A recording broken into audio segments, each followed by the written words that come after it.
যদি কেউ ইসলাম ছাড়া নিজের জন্য অন্য কোনো জীবন বিধান অনুসন্ধান করে, তবে তার কাছ থেকে সে উদ্ভাবিত ব্যবস্থা কখনো গ্রহণ করা হবে না। পরকালে সে চরম ব্যর্থ হবে। বলো, যারা ইমানের আলো পাওয়ার পর কুফরি করেছে, আল্লাহ তাআলা তাদের কিভাবে আবার আলোর পথ প্রদর্শন করবেন? অথচ এর আগে এরাই সাক্ষ্য দিয়েছিল যে আল্লাহর রসুল সত্য এবং এ রসুলের মাধ্যমেই এদের কাছে উজ্জ্বল নিদর্শন সমূহ এসেছিল। আসলে আল্লাহ তাআলা কখনো সীমা লঙ্ঘনকারী ব্যক্তিদের সঠিক পথ প্রদর্শন করেন না। এসব সীমা লঙ্ঘনজনিত কার্যকলাপের একমাত্র প্রতিদান হিসেবে তাদের উপর আল্লাহ তাআলা তাঁর ফেরেশতা ও অন্য সব মানুষের অভিশাপ বর্ষিত হবে।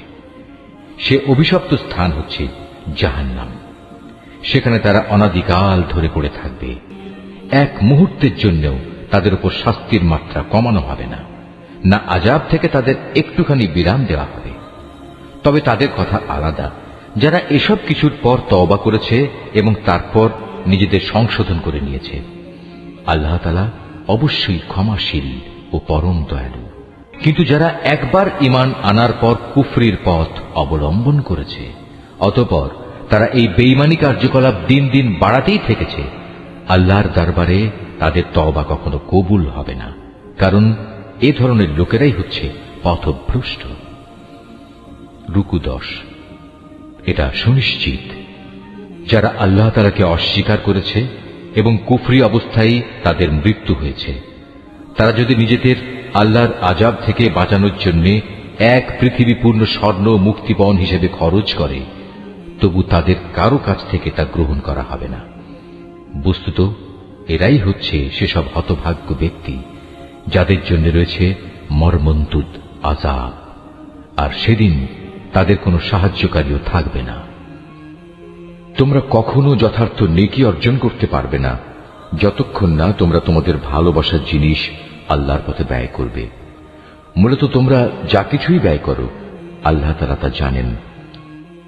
আজ তোমাদের জন্য যেসব খাবার হালাল করা হয়েছে তা একসময় বনী ইসরায়েলদের জন্য হালাল ছিল, অবশ্য এমন দু একটা জিনিস বাদে যা তাওরাত নাজিল হওয়ার আগেই ইসরায়েল তার নিজের উপর হারাম করে রেখেছিল। তুমি বলো, সন্দেহ থাকলে যাও, তোমরা গিয়ে তাওরাত নিয়ে এসো এবং তা পড়ে শোনাও, যদি তোমরা তোমাদের দাবির ব্যাপারে সত্যবাদী হও। যারা এর পরেও আল্লাহর উপর মিথ্যা আরোপ করে, নিঃসন্দেহে তারা বড় জালেম। তুমি বলো, আল্লাহ তাআলা সত্য কথা বলেছেন, অতএব তোমরা সবাই নিষ্ঠার সাথে ইব্রাহিমের মতাদর্শ অনুসরণ করো। আর ইব্রাহিম কখনো আল্লাহর সাথে অংশীবাদীদের দলে শামিল ছিল না। নিশ্চয়ই গোটা মানব জাতির জন্য সর্বপ্রথম যে ঘরটি বানিয়ে রাখা হয়েছিল তা ছিল বাক্কায় তথা মক্কা নগরীতে। এই ঘরকে কল্যাণ, মঙ্গলময় এবং মানবকুলের দিশারি হিসেবেই বানানো হয়েছিল। এখানে রয়েছে আল্লাহ তাআলার সুস্পষ্ট নিদর্শন সমূহ। আরো রয়েছে সেই স্থান যেখানে ইব্রাহিম দাঁড়িয়েছিল। এই ঘরের বিশেষ মর্যাদা হচ্ছে, যে এখানে প্রবেশ করবে সে দুনিয়া আখিরাত উভয় স্থানেই নিরাপদ হয়ে যাবে। দ্বিতীয় মর্যাদা হচ্ছে, মানব জাতির উপর আল্লাহর জন্য এই দায়িত্ব দেয়া হয়েছে যে যে ব্যক্তিরই এ ঘর পর্যন্ত পৌঁছার সামর্থ্য থাকবে সে যেন এই ঘরের হজ আদায় করে। আর যদি কেউ এ বিধান অস্বীকার করে, তার জেনে রাখা উচিত আল্লাহ তাআলা সৃষ্টিকুলের মোটেই মুখাপেক্ষী নন।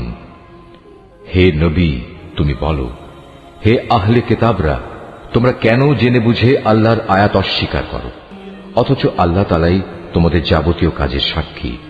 তুমি আরো বলো, হে আহলে কিতাবরা, তোমরা কেন তাদের আল্লাহর পথ থেকে ফেরাতে চেষ্টা করছো যারা ঈমান এনেছে, এবং এভাবেই তোমরা আল্লাহর পথকে বাঁকা করতে চাও, অথচ এই লোকদের সত্যপন্থী হবার ব্যাপারে তোমরাই তো সাক্ষী। আল্লাহ তাআলা তোমাদের এই সব বিদ্রোহমূলক আচরণ সম্পর্কে মোটেই উদাসীন নন। হে মানুষ, তোমরা যারা ঈমান এনেছ, তোমরা যদি এই আহলে কিতাবদের কোনো একটি দলের কথা মেনে চলো, তাহলে মনে রেখো এরা ঈমান আনার পরেও ধীরে ধীরে তোমাদের কাফের বানিয়ে দেবে।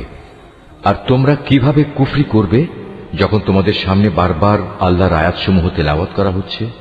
তাছাড়া এই আয়াতের বাহক স্বয়ং আল্লাহর রসুল যখন তোমাদের মাঝে মজুদ রয়েছে। যে ব্যক্তি আল্লাহ ও তার বিধানকে শক্ত করে আঁকড়ে ধরবে সে অবশ্যই সোজা পথে পরিচালিত হবে। হে মানুষ, তোমরা যারা ঈমান এনেছ, আল্লাহকে ভয় করো, ঠিক যতটুকু ভয় তাকে করা উচিত। আল্লাহর কাছে সম্পূর্ণ আত্মসমর্পণকারী না হয়ে তোমরা কখনো মৃত্যুবরণ করো না। তোমরা সবাই মিলে আল্লাহর রশিকে শক্ত করে আঁকড়ে ধরো এবং কখনো পরস্পর বিচ্ছিন্ন হও না। তোমরা তোমাদের উপর আল্লাহর সেই নিয়ামতের কথা স্মরণ করো যখন তোমরা একে অপরের দুশমন ছিলে। অতঃপর আল্লাহ তাআলা তাঁর দ্বীনের বন্ধন দিয়ে তোমাদের একের জন্য অপরের মনে ভালোবাসার সঞ্চার করে দিলেন। অতঃপর যুগ যুগান্তরের শত্রুতা ভুলে তোমরা আল্লাহর অনুগ্রহে একে অপরের ভাই হয়ে গেলে, অথচ তোমরা ছিলে হানাহানির অগ্নিকুণ্ডের প্রান্ত সীমায়। অতঃপর সেখান থেকে আল্লাহ তাআলা তার রহমত দিয়ে তোমাদের উদ্ধার করলেন। আল্লাহ তাআলা এভাবেই তার নিদর্শনসমূহ তোমাদের কাছে স্পষ্ট করে বর্ণনা করেন, যাতে করে তোমরা সঠিক পথের সন্ধান পেতে পারো। তোমাদের মধ্য থেকে এমন একটি দল থাকা উচিত যারা মানুষকে কল্যাণের দিকে ডাকবে, সত্য ও ন্যায়ের আদেশ দেবে, আর অসত্য ও অন্যায় কাজ থেকে তাদের বিরত রাখবে। অতঃপর যারা এই দলে শামিল হবে, সত্যিকার অর্থে তারাই সাফল্যমণ্ডিত হবে। তোমরা কখনো তাদের মতো হয়ো না যাদের কাছে আল্লাহর পক্ষ থেকে সুস্পষ্ট নিদর্শন আসার পরেও তারা বিভিন্ন দলে উপদলে বিভক্ত হয়ে পড়েছে এবং নিজেদের মধ্যে নানা ধরনের মতানৈক্য সৃষ্টি করেছে। তাদের জন্য কঠোর শাস্তি রয়েছে। সে কিয়ামতের দিন নিজেদের নেক আমল দেখে কিছু সংখ্যক চেহারা শুভ্র সমুজ্জ্বল হয়ে যাবে, আবার কিছু সংখ্যক মানুষের চেহারা ব্যর্থতার নথিপত্র দেখার পর কালো ও বিশ্রী হয়ে পড়বে। সুতরাং যাদের মুখ সেদিন কালো হয়ে যাবে, জাহান্নামের প্রহরীরা তাদের জিজ্ঞেস করবে, ঈমানের নিয়ামত পাওয়ার পরও কি তোমরা কুফরির পথ অবলম্বন করেছিলে? অতঃপর তোমরা নিজেদের কুফরির প্রতিফল হিসেবে এই আযাব উপভোগ করতে থাকো। আর যাদের চেহারা আলোকোজ্জ্বল হবে, তারা সেদিন আল্লাহ তাআলার অফুরন্ত দয়ার আশ্রয়ে থাকবে, তারা সেখানে থাকবে চিরদিন।